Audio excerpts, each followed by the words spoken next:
convido o advogado especialista em planejamento patrimonial e sucessório internacional, Alexandre Arregui. Uma salva de palmas para o palestrante e para a nossa composição de mesa.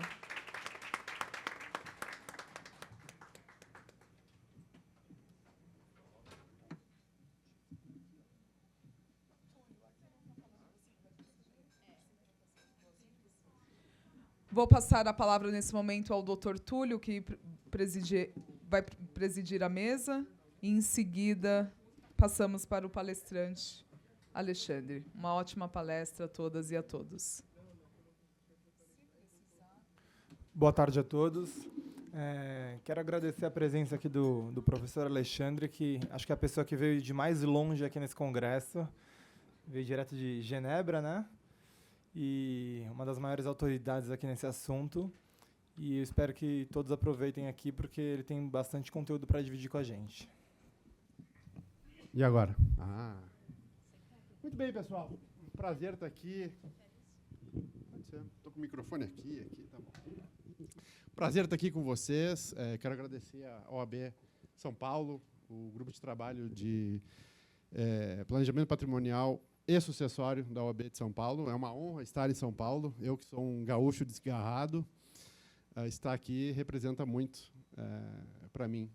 O centro de todas as ideias que eu estudei durante a faculdade, muitas delas saíram dessa organização. Então, muito obrigado. Meu tempo hoje é curtíssimo. Eu tenho 25 minutos para transformar alguns preconceitos que talvez vocês tenham da prática de planejamento patrimonial internacional. Estou me sentindo meio mal, porque eu estou sentado aqui e eu tenho cacuete. Agora está melhor. Tá bom. Vamos lá. Antes de mais nada, deu um tempo para mim? Tá, ótimo. Quem aqui já fez um trust? Aluno meu não vale.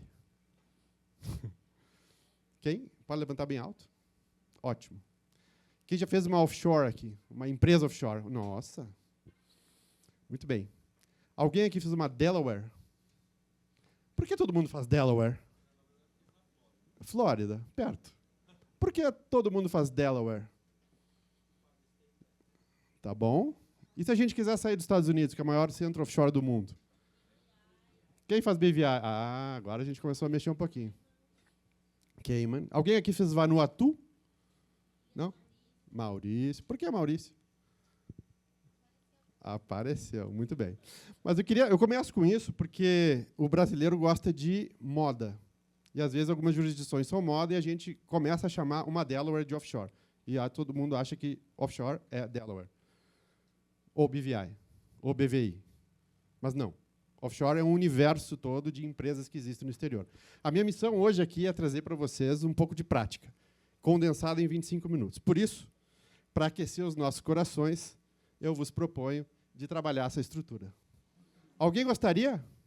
Em 25 minutos eu vou explicar essa estrutura para vocês. Quem está de acordo comigo? Desculpa frustrar, mas eu não vou fazer. Essa daqui é do NFT, tá? Do carinha que foi preso lá. Alguém do cripto aqui? Não. O cabeludo lá, cabelos esculhambados. Esse aí, NFT ou NFX, anyway. Não vou trazer isso aqui para vocês. FTX, obrigado. O que é planejamento patrimonial internacional? Aqui eu trago um caso corriqueiro. Confuso, talvez pareça. Nós temos aí João Maria, onde tem bens no Brasil, bens no Canadá, conta na Suíça, conta conjunto no Brasil, alguém vendeu um VGBL, VGBL, famoso VGBL. Tem o sítiozinho, né, que o cara às vezes pode morar fora, mas continua mantendo o sítiozinho que ele visita uma vez a cada 5 anos, mas vai manter o sítio e quer botar para dentro da offshore. Esse é um caso típico, pessoal. E eu trago isso porque no escritório de vocês, provavelmente, essas famílias que procuraram, esses indivíduos que procuraram, tinham uma demanda que já fazia uma menção a um bem no exterior. E isso já transforma qualquer situação de família em planejamento internacional. Porque se acontece alguma coisa com o João ou com a Maria, nós teríamos aí, no mínimo, um procedimento sucessório naquele outro país. Alguém discorda disso? Estamos de acordo. Beleza. Antes de começar, eu quero trabalhar com vocês alguns mitos muito comuns dos clientes brasileiros. Um deles, o primeiro, é que todo mundo acha que offshore é caro. A gente ouve, às vezes, e eu vi hoje pela manhã, do Alessandro, que os trusts começam em $50 mil. Pena que eu cheguei atrasado, porque eu gostaria de contrapor isso e dizer que os trusts que eu faço para meus clientes começam em $10 mil. Se a gente fala em $10 mil, a gente está falando de R$50 mil. Quem é que cobra R$50 mil para fazer uma holding aqui? Pouquíssimos de vocês. Geralmente é 4 vezes isso, ou mais. Então, esse mito de que o planejamento internacional é muito caro tem que cair. Uma companhia offshore custa de $1.000 a $4.000 por ano. Nós não podemos dizer que isso é caro. Mas existe aquela aura de que é algo muito especial, muito caro. Também temos o mito de que o cliente brasileiro, e ele acha disso dele, que ele é imortal, ele é o Highlander, não vai morrer nunca. E a gente ouve, especialmente, eu estou vendo várias risadas por aqui, porque o cliente diz assim, não, estou aqui um aço. Estou muito bem. Acabei de voltar do cardiologista, estou sarado.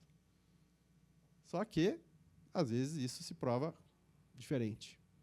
Outro mito muito comum é o preconceito. Quem aqui se sentiria à vontade de subir aqui e dizer que gostaria de fazer uma companhia em Bahamas? Poucos. Porque existe, na nossa história, e recente, um preconceito contra do que foi feito por alguns políticos brasileiros, em algumas situações, limite de utilização dessas estruturas para fins ilícitos ou criminosos. Mas isso não significa que todos que fazem offshore são criminosos, ou que todas as offshores são produto de atividade criminosa. Temos o caso recente do ministro da Economia, o ex-ministro da Economia, Paulo Guedes, que tentaram, aspas, ferrar, fecha aspas, com ele, dizendo que ele tinha uma offshore, só que a offshore estava declarada. E aí acabou. Então, ter uma estrutura offshore é uma atividade absolutamente ilícita, desde que se cumpra com os ditames da administração fiscal. Correto? Então, esse mito de que ter uma atividade, uma estrutura offshore é ruim, ou é criminoso, ou é ilícito, tem que cair. A 14754 veio para nos ajudar e muito com isso. Até antes da 14754, o conceito de trust em si era muito, como é que se diz? Desculpa, o português às vezes foge. Nebuloso. Obrigado.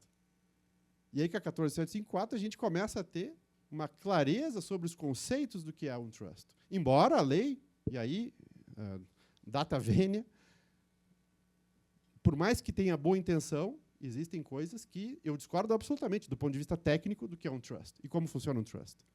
Mas, pelo menos, nós temos uma luz. Antes não tínhamos. Isso pode orientar o judiciário numa das previsões que eu faço, que teremos aí, muito em breve, algumas ações da justiça contestando as decisões da administração fiscal sobre as atividades offshore. E, por último, um dos mitos que eu gosto de trazer sempre é que o cliente brasileiro morre de medo de perder o controle dos seus bens. Mas como que eu vou passar tudo isso para dentro de um trust lá em Ilhas Cayman e o meu cliente depois pode não ter mais acesso? E, para isso, nós trabalhamos com documentos que constituem formas de regular a atividade do trustee, do cliente, da família ou do seu legado. Então, essa perda de controle, ela também é mítica. Muito bem.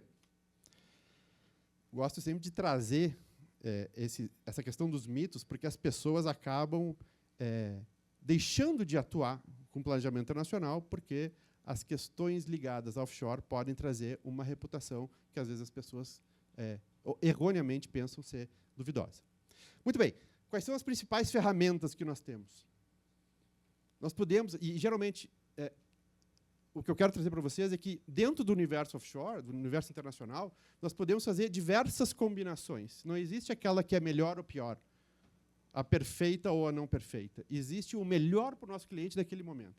E, de novo, o brasileiro gosta de fazer o trivial porque não consegue ir além pela falta de clareza que existe nas discussões acadêmicas e também do colegiado de advogados para discutir esses temas.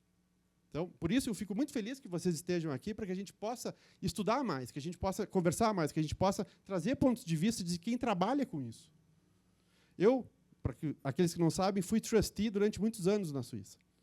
Então, eu estava no outro lado do balcão. Eu administrava essas estruturas, eu administrava esses trusts. Então, com isso, eu consigo dizer para vocês que as constituições podem variar de acordo com a necessidade do cliente.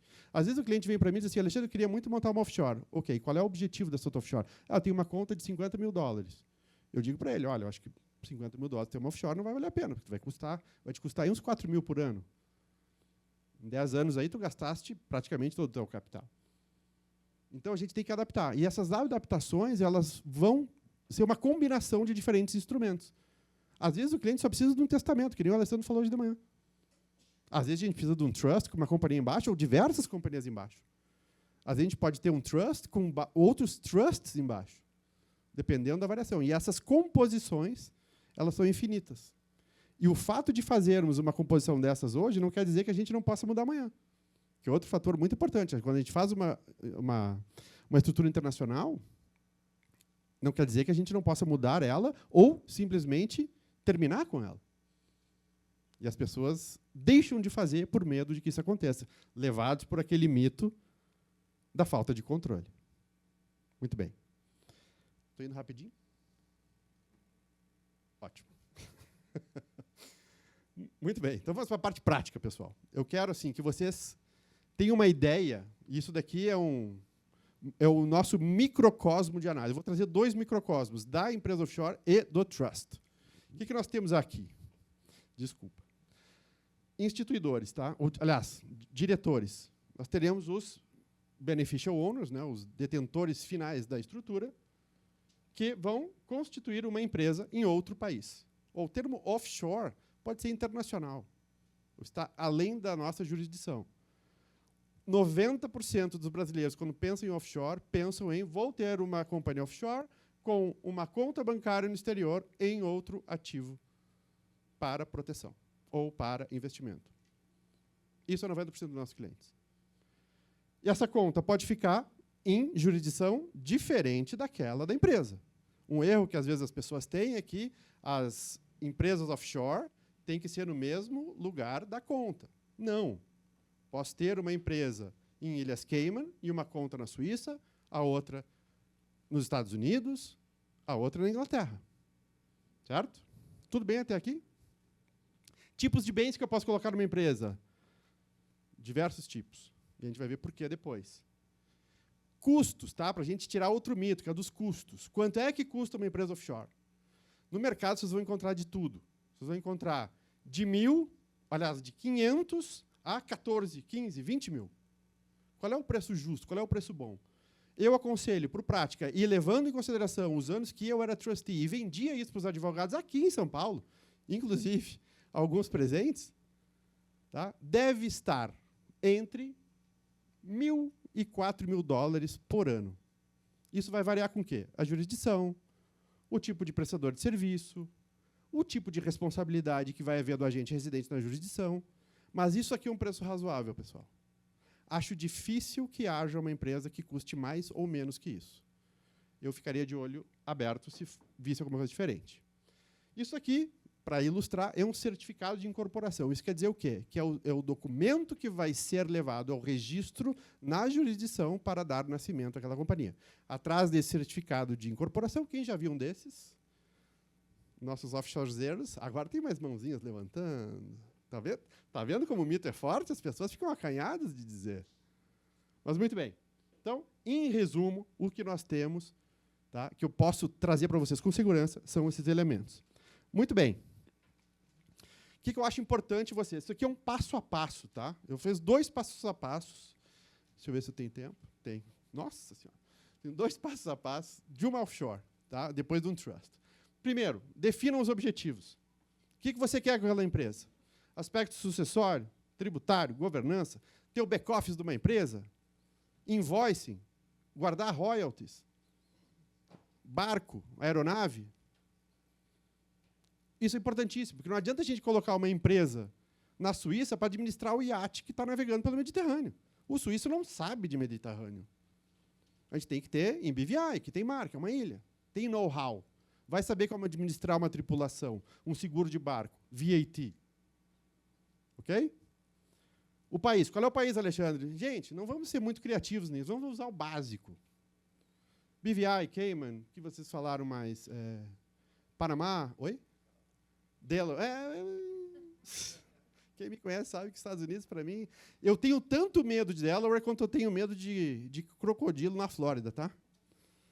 Porque Estados Unidos, pessoal, é um ambiente muito complicado do ponto de vista de tax, de imposição fiscal. Eu não sou tributarista, admiro quem é, bato palma para ganhar, porque são heróis. Agora, o cara que é tributarista brasileiro e americano, esse daí é super-herói. Tá?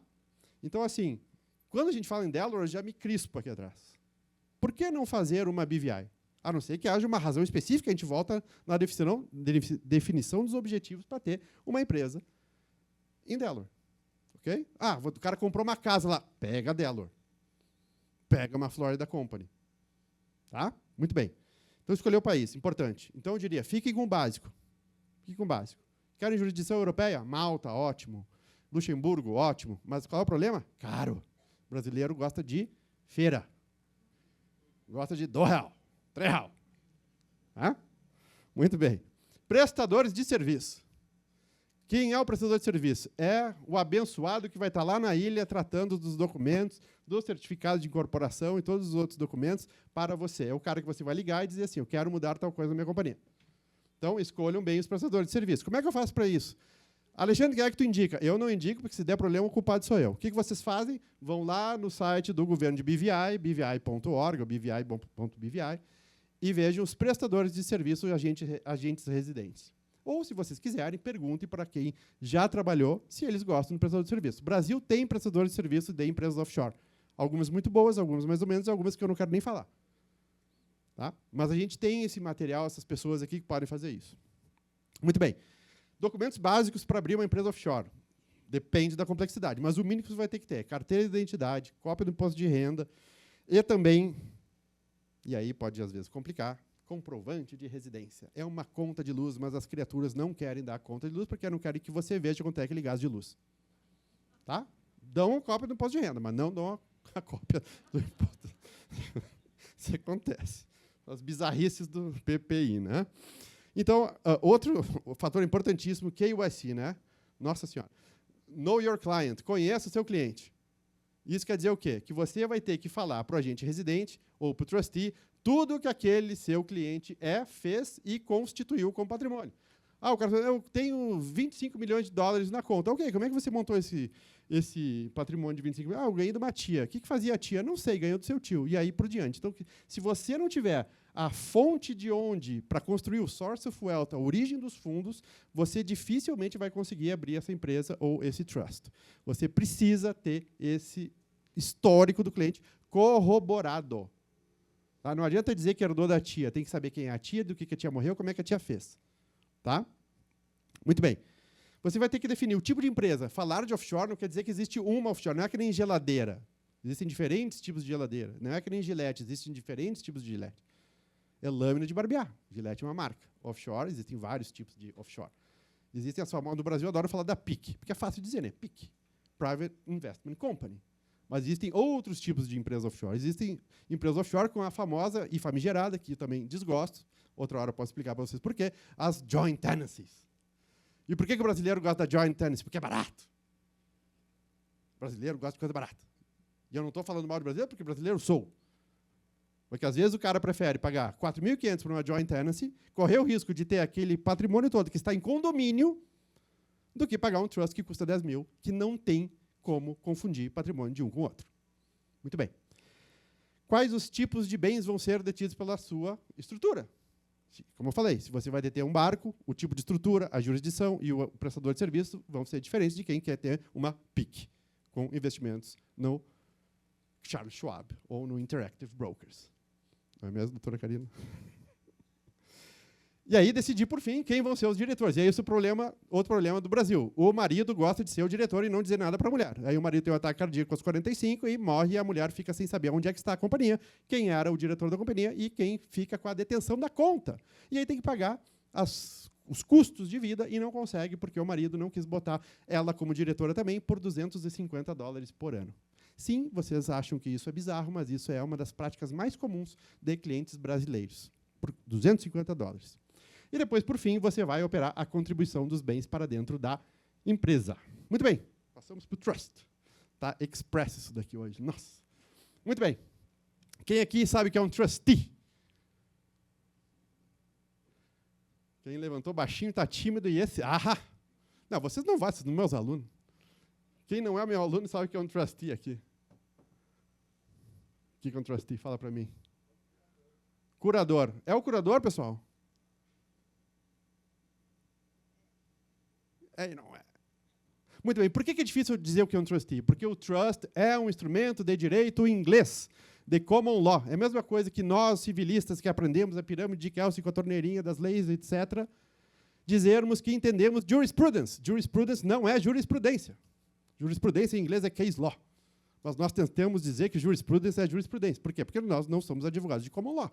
Da mesma forma que não somos advogados de common law, não entendemos trust. Logo, os nossos legisladores, que entendem menos ainda de direito, sabem que é trust e fazem uma lei sobre trust. Mas tudo bem, nos deu clareza e sabemos o que é trust. Então, nós temos aqui, numa relação típica de trust, os instituidores que vão instituir, vão settle um trust, esse se chama settler. E esse trust, que é um contrato, um trust não é uma entidade mágica, é um contrato onde as pessoas vão instituir e deixar os bens que lá se encontram sob a responsabilidade, mais ou menos curadoria, por isso que a Karina fez, tá? Dos trustees, que vão ser nomeados pelos beneficiários, pelos instituidores. Esses instituidores vão poder ser beneficiários desse trust, ou outras pessoas, ou entidades, ou pessoas jurídicas, ou o próprio Estado pode ser beneficiário. Imagina deixar tudo para o governo do Brasil como beneficiário do seu trust. E se você não fizer nada, muito provavelmente você pode ter uma cláusula que você tem que ser esperto e olhar bem, que pode dizer que se não houverem beneficiários nomeados no trust, ele pode reverter para o estado de origem da pessoa. Geralmente, nós colocamos embaixo do trust uma empresa offshore. Por quê? Porque se por acaso você quiser fazer um trust e quiser que o seu trust seja dono dos seus apartamentos em São Paulo, você não vai conseguir colocar os apartamentos no nome do trust, porque o trust não tem, e agora fiquem pasmos, personalidade jurídica. Mas como isso, Alexandre? Porque é de common law. Nós não entendemos common law. Nós entendemos direito civil. Então, para brasileiros, funciona, e eu sempre recomendo, que vocês ponham uma empresa offshore embaixo desse trust. E aí, por sua vez, nós podemos colocar absolutamente qualquer tipo de bem dentro do trust, inclusive bens intangíveis de qualquer natureza. Muito bem. E os preços, Alexandre? Aqui nós temos uma Declaration of Trust. Tá? Isso aqui é mega simples.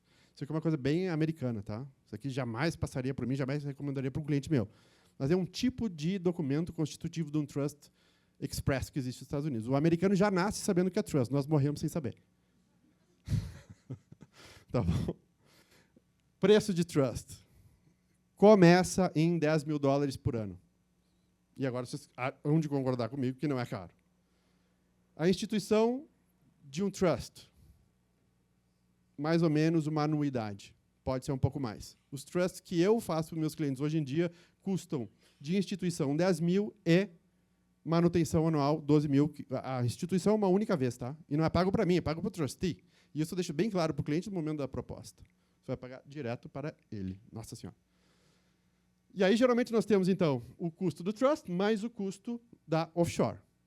É um planejamento extremamente importante, porque ele, e eu odeio esse termo, mas é um termo da moda, ele protege, eu estou me segurando para não falar que ele começa com BLI, reticências. Eu não vou falar blindagem. Opa. Muito bem, passo a passo. Eu não vou ter tempo de falar tudo isso aqui, mas é muito similar ao da offshore. O que é mais importante nós temos que nos ater aqui? Esta parte aqui. Ó. Definir o tipo de trust. Nós queremos um trust revogável ou revogável. Qual é a diferença de trust revogável e revogável? Vamos fazer o seguinte. Um trust revogável, essa garrafa com a tampa aberta. Um trust irrevogável, eu botei a tampa na garrafa e não consigo tirar nunca mais. Pá, mas e se eu não quiser mais o trust? Existem formas de trabalhar. Tá? Mas, idealmente, e o meu conselho para vocês, e o meu conselho para todos os meus alunos do método, é que Vocês devem sempre deixar o trust revogável até que o cliente brasileiro, que às vezes é indeciso, decida continuar com aquele trust. Ele continua, tudo bem, podemos transformar em irrevogável.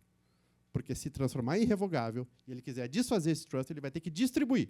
E se ele distribuir o que está dentro do trust, ele vai ter um evento tributário, às vezes não agradável. Muito bem. Estou quase no tempo? Ok. Estou indo bem, estou conseguindo, fiquei no trust. O que é importante também? Dentro do trust, nós podemos criar vários tipos de mecanismos de controle.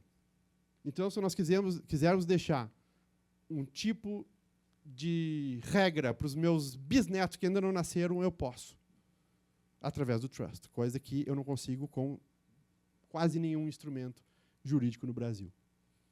E isso vai ficar em outra jurisdição protegido. Ok?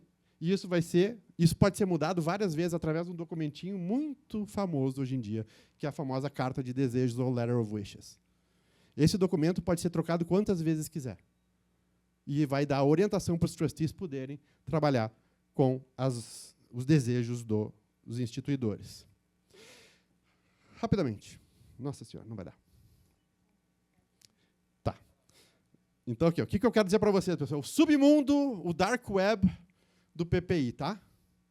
E eu vejo isso circular nas redes sociais, eu vejo isso circular com clientes. Primeira coisa, muito cuidado com os falsos trusts. Trust é uma coisa, trust não é a apólice de seguro, tá? Tem gente vendendo trust, não se vende trust, a pessoa constitui, a pessoa institui um trust. Trust não tem apólice, quem tem apólice é seguro. Se a coisa se chama trust, não quer dizer que ela seja trust. Então, vocês veem assim, não sei o que é trust, abre o olho. Tá? Se tem uma apólice, esquece, não é trust. A maioria não está com trust e acha que está. E depois chega, Alexandre, eu já tenho meu trust. Pode dar uma olhadinha? Não é. Tá? Soluções mágicas que estão surgindo por aí como contas com nomes interessantes, conta em dólar, conta em euro, conta disso, conta daquilo. Pessoal, não existe. Existem os instrumentos conhecidos de planejamento internacional. Os seguros anabolizados que eu falo, né? Ou seja, a gente vê seguro sendo vendido, e o Brasil tem um apetite enorme, o pessoal do agro, né, a Libra está falando do agro, eu estou indo para o interior do Mato Grosso, semana que vem, falar do agro, e aí nós temos aí corretores de seguro vendendo seguros mágicos, maravilhosos, e dispensando nós advogados. Você não vai precisar de advogado, porque esse seguro faz tudo. Esse seguro, né, a Libra está com problema comigo, né, o seguro faz tudo. Ele vai tratar da sua sucessão, vai tratar da parte tributária, você não se preocupe, dispensa aquele cara. Então, nós temos que ter muito cuidado com isso. Análise tributária. Como eu disse, eu não sou tributarista.